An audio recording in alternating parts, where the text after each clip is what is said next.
নমস্কাৰ, মই ৰঞ্জন চৌধুৰী। আমাৰ চুবুৰীয়া ৰাষ্ট্ৰ 2022-ৰ পৰা আমাৰ তিনিটা এক্সাম্পল আছে। পাকিস্তান মই বাৰু বাদেই দিছোঁ, অলপ চলপ হৈছে তাত।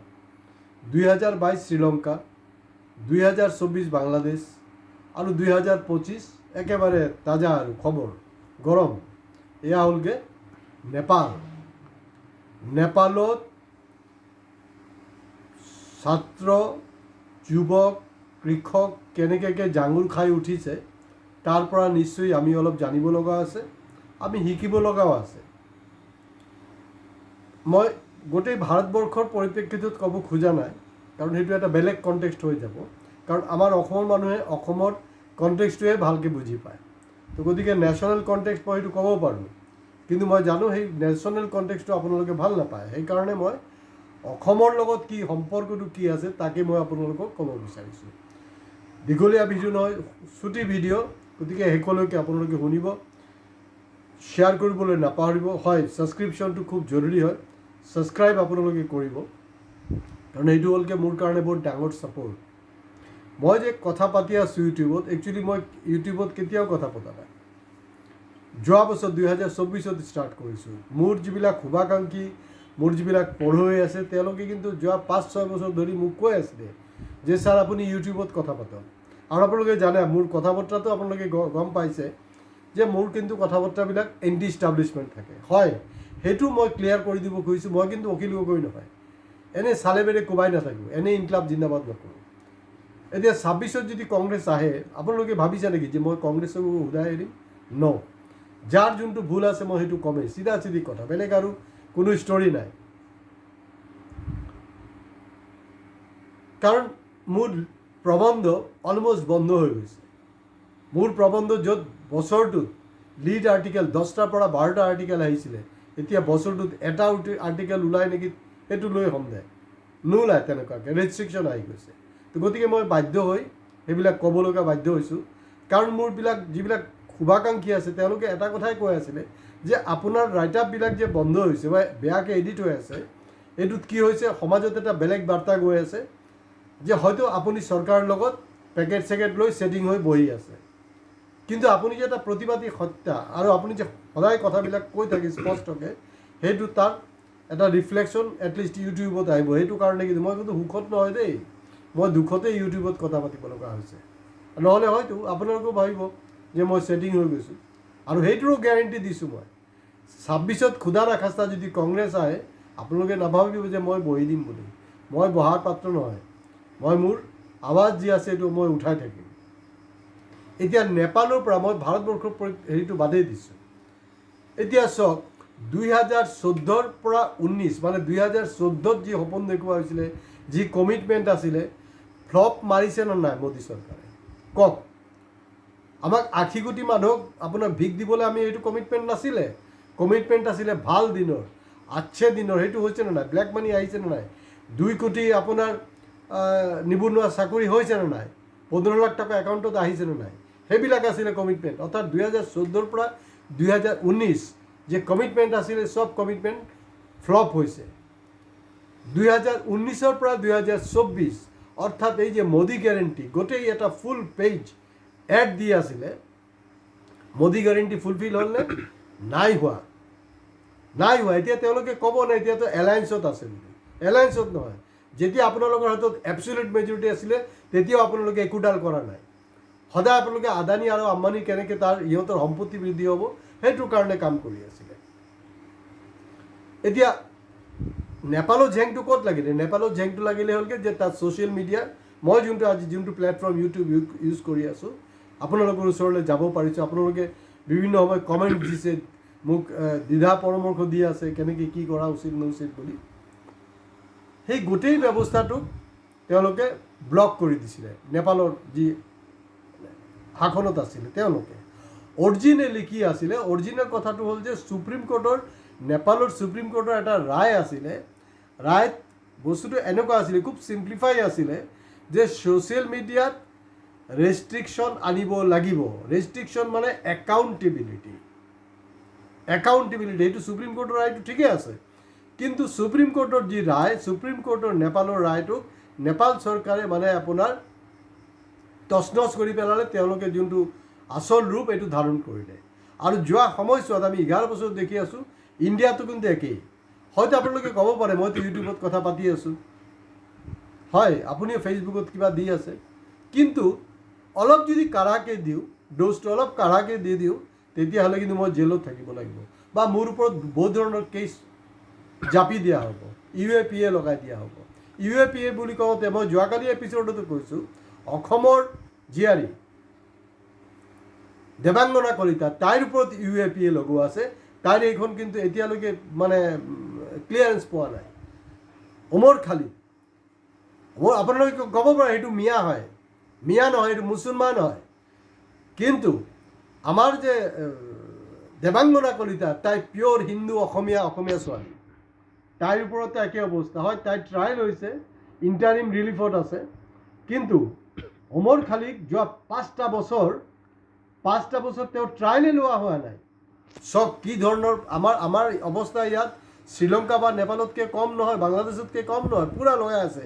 কিন্তু হয়, তাৰ লগত ইয়াৰ ডিফাৰেঞ্চ এইটো ইণ্ডিয়াত যোৱা 11টা বছৰ মানুহৰ মূৰত গোবৰ ভৰাই দিয়া হৈছে। একজন মানুহে প্ৰশ্ন নকৰে, এটা যুৱকে প্ৰশ্ন নকৰে, কোনো সংগঠনে প্ৰশ্ন নকৰে।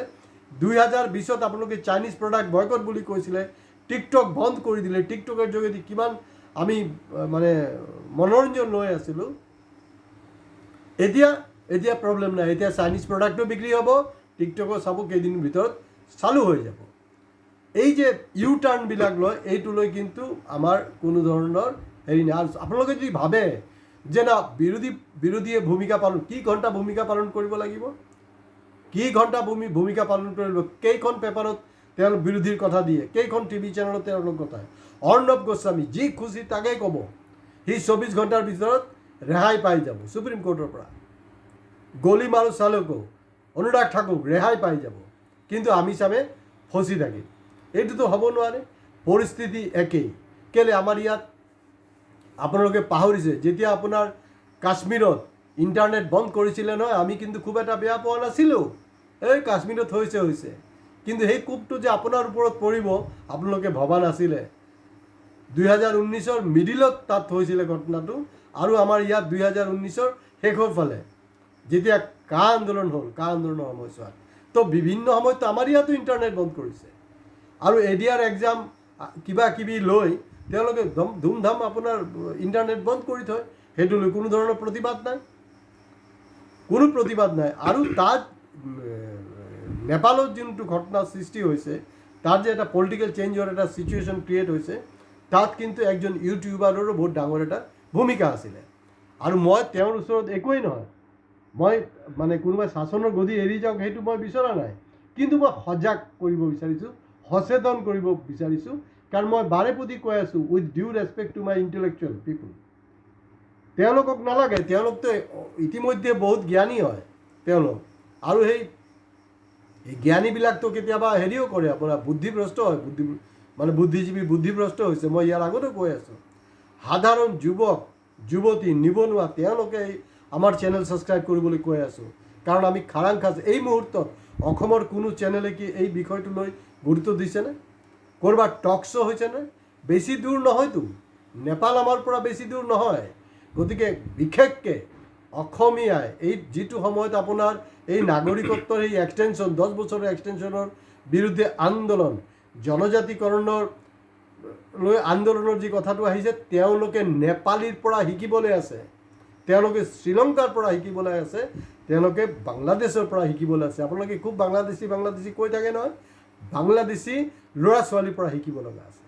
হয়, এইটো আমি জানো যে এই ধৰণৰ হেৰিত এণ্ডটো খুব এটা হেৰি নহয়, কিন্তু তাত দৰকাৰ সঠিক নেতৃত্ব। আৰু ভাৰতবৰ্ষ এনেকুৱা এটা ৰাষ্ট্ৰ, অসম এনেকুৱা এটা ৰাষ্ট্ৰ যে ইয়াত লিডাৰশ্বিপ আছে, কিন্তু আমাৰ য়ং জেনেৰেশ্যন সেইবিলাকত নাযায়, বেলেগ ইছ্যু লৈ মানে চৰকাৰে জানি শুনি ইছ্যুবিলাক ক্ৰিয়েট কৰা হৈছে। এতিয়া আমাৰ অসমত এই ধৰণৰ এটা আন্দোলন হ'ব নোৱাৰিব নেকি? কা আন্দোলনৰ সময়ত কি হৈছিলে মনত আছেনে? আছুৰ নেতৃত্বত নহয়, কটন ইউনিভাৰ্চিটিৰ পৰা তাৰ ছাত্ৰ ছাত্ৰীসকল স্বতঃস্ফূৰ্তভাৱে ওলাইছিলে যে দিছপুৰ ঘেৰাও কৰিব লাগিলে, দিছপুৰ জ্বলাই দিব তেনেকুৱা এটা এটিটিউড লৈ ওলাইছিলে। কিন্তু গোটেই আন্দোলনটোক মুখ্যমন্ত্ৰী ফোন পোৱাৰ লগে লগে হিমন্ত বিশ্বৰ ফোন পোৱাৰ লগে লগে সমুজ্জ্বলে হাইজেক কৰি ল'লে। আপোনালোকে দেখিলে এইটো জল পট কেনেকৈ কি বিফল হ'ল। তো গতিকে আমাৰো যি ক্ষোভবিলাক আছে আন্দোলনবিলাক সেইবিলাকক কিন্তু চৰকাৰে ANC কৰি আছে। অসমত এই যে মানে হেজাৰ হেজাৰ কোটি টকা আপোনাৰ লোন লোৱা হৈছে, সৰ্বসাধাৰণটো কোন হ'ব? আমাৰ মূৰৰ ওপৰত পাৰ কেপিটা ইনকাম গুলি মাৰক, পাৰ কেপিটা লোন কিমান সেইটোৰ খবৰ লওক। নিবনুৱা আমি সমস্যা ক'ত গৈ পাইছোঁ। চৰকাৰে লোন লৈছে, এষ্ট কৰি আছে। তাত কি হৈছিলে? অসমতো ছেইম, ইণ্ডিয়াতো ছেইম। 24% বিধায়ক সাংসদ তেওঁলোকৰ মাননি বৃদ্ধি কৰা হ'ল, কিন্তু আমাৰ মাননি চেলাৰী দিন বাই দিন কম, নিযুক্তিটো নাই, বাদেই দিয়ক আপুনি। তেনেকুৱা এটা পৰ্যায়লৈ আমি আগবাঢ়ি আছোঁ। তো গতিকে অসমৰো পৰিস্থিতি তেনেকুৱাই। কিন্তু অসমত এই যে বিভিন্ন ধৰণৰ আন্দোলন হৈছে, এই আন্দোলনটো এটা পইণ্টত গৈ কেন্দ্ৰীভূত হৈ চৰকাৰৰ বিৰুদ্ধে যাব লাগে। কিন্তু ঘূৰাই পকাই কিন্তু আল্টিমেটলি চৰকাৰৰ বিৰুদ্ধে যোৱা নাই। যি আন্দোলন হৈ আছে চৰকাৰ পৰিৱৰ্তন নহয়, কাৰণ এইটো 2026-ত বিজেপি আকৌ আহিব, কাৰণ তেওঁলোকৰ ব্লু প্ৰিণ্ট হিচাপে কাম কৰি আছে। আপোনালোকে জানেনে, মানে প্ৰধানমন্ত্ৰী মাজত আপোনাৰ যোৱা এপ্ৰিল মাহত যে আপোনাৰ আৰবিয়ান কাণ্ট্ৰিত এনেতো ভাৰতবৰ্ষত তেওঁ খুব মুছলমান বিৰোধী, তেওঁক 2 দিন ষ্টে কৰাৰ কাৰণে, এইটো RTI ৰিপৰ্টে, মই কোৱা কথা নহয়, 2 দিন ষ্টে কৰাৰ কাৰণে 16 কোটি টকা খৰচ কৰিছে। ফকীৰে ইমান টকা কিয় খৰচ কৰে?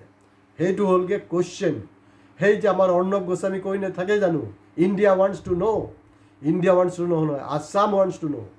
সেই বস্তুটো, সেই জাগৰণটো যেতিয়ালৈকে সৃষ্টি নহ'ব কোনো কাম নহ'ব। গতিকে আমি অসমীয়াই, অসমৰ সংগঠনবিলাকে কিন্তু নেপাল, বাংলাদেশ, শ্ৰীলংকাৰ পৰা শিকিব লগা আছে। তেওঁলোকৰ এক্সপিৰিয়েঞ্চবিলাকক মই সেইটো ক'ব খোজা নাই যে ছেইম ধৰণৰ ভাইলেঞ্চ কৰক, কিন্তু কিবা এটা কৰক যাতে চৰকাৰক নাকি লগাব পৰা যাব। আজি ইয়াতে শেষ কৰিছোঁ। শ্বেয়াৰ কৰিবলৈ আৰু ছাবস্ক্ৰাইব কৰিবলৈ প্লিজ কাকো নকৰিব। নমস্কাৰ।